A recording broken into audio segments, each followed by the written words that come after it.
my man Anthony, texture artist, to run us through it. And Mike joins us on the couch as well. Mike, a.k.a. Mediocre Kensei, a.k.a. Thick Prosciutto. How many goddamn AKA nicknames do I need? Okay. Oh, Big one more? M10. Yes, excellent. There you yes, go. That's the one. Yeah. And also, if anybody out there doesn't know, Mike's handle on a few games is Thick Prosciutto. Listen, thank you for making that a public information. Of course. But I'm glad I could. I'm honestly, to transition, we're going to be showcasing weapons. Speaking of cutting, let's cutting the prosciutto. Tell us a little bit more about these. Let's take a tools. look at the weapons of the Hitokiri. Yeah, let's take a look. Weapon right here. Well, see, I like my prosciutto thin. So so I hope I can cut them very thin. Taught wrong, my axes. friend. I'll tell you that much. Yeah. So let me tell you a little bit about it. So it's called the Ono or Masakari. So I think that's the traditional Japanese name for it. So it describes a hatchet or an axe. One of these names is used for the tool itself. The other one's for the weapon. I'm not sure which is which. So this is the weapon itself. So beautiful weapon. The original traditional weapon, that's the Ono or the Masakari, is a one-sided weapon. So the blade is only on one side. But for the Hitokiri in our game, the executioner, so we decided to go with a two-sided blade. Gives a lot more leeway for artistic freedom. So you got a lot of surface to play with, correct? Exactly. So we got a lot of surface. As you can see, we can create so much, like a really different design each time. Absolutely beautiful. These are absolutely incredible. I love the design of all the different axes, and I've also been told that I need to close my legs, which is a thing that I'd never thought I would be told to do. But these are beautiful axes. And you integrate some of the story into the axes as well, right? Yeah, so what we tend to do usually is we have the original weapons, so the basic one are more traditional looking, and then when you go higher in ranking, you'll get more of the story transcribed through the weapon itself. So it really fits with the personality of the character and the background of the character also. So you got some really representative demon figures on these weapons.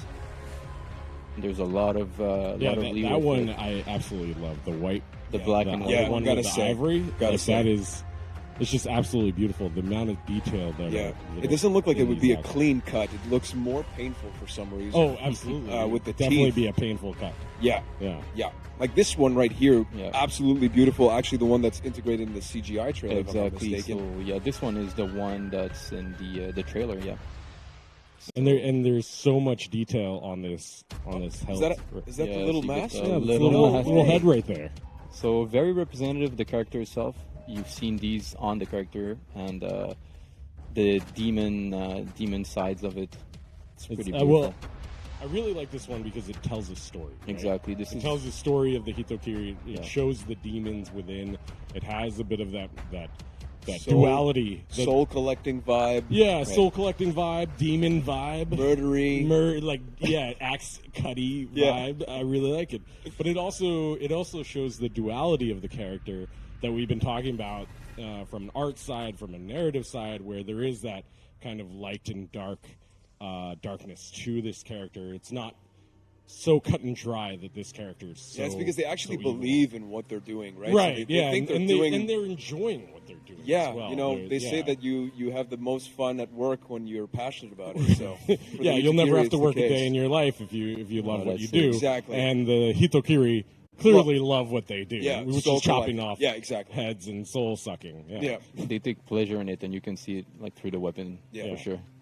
And what's your favorite one, Anthony? That last one, the Bloodstone. I'm a materials guy, so what I look at is everything that's different on this weapon. You get everything. So this Bloodstone is beautiful. It's working really well, and the whole weapon tells this big story for the character. I really enjoy this one. Nice. Super beautiful. I love the color in that handle. Mike, what's your favorite?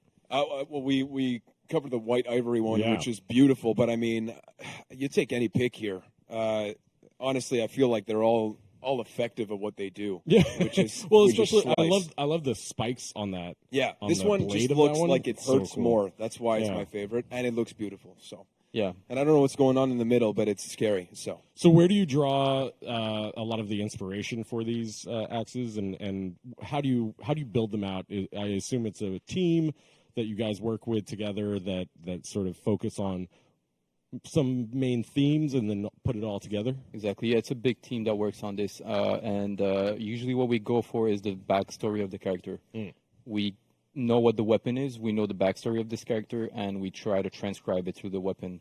It goes through a long process. Let's say it takes a couple of months to do this, so we go through design for sure. So the directors will go through the designs with the concept artists and everybody involved in this. And it goes down to the art in the end. So what you see, there's a lot of artists working on this, so a lot of back and forth through ideas and visual, and this is what you get in the end. Very cool, very cool. Well, the hard work has paid off. So, thank you, guys. Absolutely beautiful. Why don't we take a look at the other weapons for the other characters? That's right. We're not done. We are not done. Those axes look beautiful, but we have a whole bunch of other weapons to take a look at for the other characters. Just like every season, correct, Anthony? Yeah. So these are the weapons for the original roster. So starting off with the Warden? The Warden sword, right. So this is as you're usually seeing it. So when you're creating these weapons for the other characters, what kinds of themes and what kinds of materials and textures that you're looking at that fit within the character itself, but also expands on them? Yeah, so for these ones, these are usually, since they're not event weapons, we don't go into a specific thematic for these ones. So what we'll do is just, it's a creation, so it's pretty much liberty. So you have a more freedom to create these, so you're not constrained inside of an event or something to create a collection of weapons. These ones are really to add to your other weapons that you have. So you can either, if you like one piece of this, you can use it. If you like the whole weapon, you can go ahead and use the whole weapon. And it's really to add some more. Just some more depth and creativity and beauty. Exactly. To some of their weapons. These are really interesting design here as well. It looks like the weapons have been kind of touched by ghosts or demons. And, very cool looking. We've been working a lot lately with materials, so we develop new recipes for them, and we are working with the lighting to make it like work better and better every time. I love the wood on that shield where it's all charred. Wood, It's very cool. What I also really like is that it's not necessarily every season to go, more flashy. It's more a question of what fits with the character and how does it speak to the specific mains that maybe players play. And maybe it's more of a minimalist look. Like this one here, exactly. It's like a relic-looking thing, not overly flashy, but absolutely stunning when you take a look at it from a closer eye. And when you talk about mixing materials and mixing textures to build something new, what's that process like? Do you kind of just experiment, throw a couple things out there, see what works, or do you go in with like a specific look that you're looking for? No, usually we go for something specific that we're looking for. It's pretty hard to throw something and make it work. You're not really going to find it appealing to the eye, so you want to try to find that balance for every weapon. So the colors, the type of material that you get. So as you can see here, like you've got paint and wood, then you have this copper. Then you have the amber on top there. It's just a little tiny touch, but it makes it pop. It just finalizes the thing. Then you get these little details like these engravings on the handle. So every little detail is pretty much like trying to find the balance for the whole weapon. Nice, very cool. Really this one has team color applied on it, so this will vary whenever you change from attacker, defender, you're in duels. Exactly. Depends on your color swatch. So when you get this weapon, you'll have some team color applied to it. Absolutely beautiful. I love the textures that you put on the blades as well. Yeah, this is just makes it look like you can tell like this is a heavier weapon. You can tell which weapons are lighter. It's just the attention to detail makes all the difference. Yeah, and you can feel the craftsmanship on it. Like you can see that these weapons were made by expert blacksmiths. Yeah, really honing their craft. It's that's so nice. cool. Yeah, that's nice that you say this because this one looks like hammered metal. So it looks like somebody took its time to really with etch all the that weapon. engravings Yeah, as well. exactly. These ones had a little bit of an inspiration, a special inspiration. I love the hilt on that one. Yeah. It's That's something for the kensei, called correct? yeah, that's for the kensei. It's something that's traditional Japanese that's called inro. So what they did is they took like a certain container, they made it from wood and lacquer. It's a lacquer wood. It's a beautiful black lacquer wood, and they would have pearl inlay in it. And we got inspired from this to create this. So the samurai weapons that you see here. Really, really nice. Yeah, it looks incredible. You can see I love the subtlety on some of these weapons too. This I one mean, is it's great. Really, This one, you get a lot of space to work on, and you'll see that this pearl inlay that I was talking about is really Wow. takes. It is really alive on this one. Wow. that's so pretty. Yeah. Yeah, It's really. like a really beautiful murder weapon. You'll be like looking at it and you'll be like, oh, this At is least a this is gorgeous. nice. At least this At is least nice. this is beautiful. Yeah, yeah, as at it least. hits you in the face. I don't know if it'll be clean though. No, it won't be Yeah. clean at all.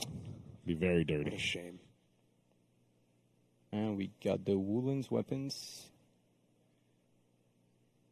So you really just try and keep the weapons close to what the characters are about and who they are. But really, Personality, yeah, yeah. keeping within the personality, but Exactly. and their faction, of course, but And adding from in the- that right. adding in that Yeah. sort of theme of the Hitokiri. And the whole goal is really for the players themselves to kind of mix and match and tell their own story with all of this, correct? You Right, know, so- exactly. So if you have like this one character in particular, it always has his signature, and then you can mix and match, for what you're looking for on the weapon itself. So you got something that's more frivolous, and you got something that's more tamed down. So Yeah. you can really create your own look for it. Absolutely breathtaking. Those are awesome, man. Thank you so much, Thank you, Anthony, guys. for Thanks. running us through that. That's really beautiful. Coming up right next.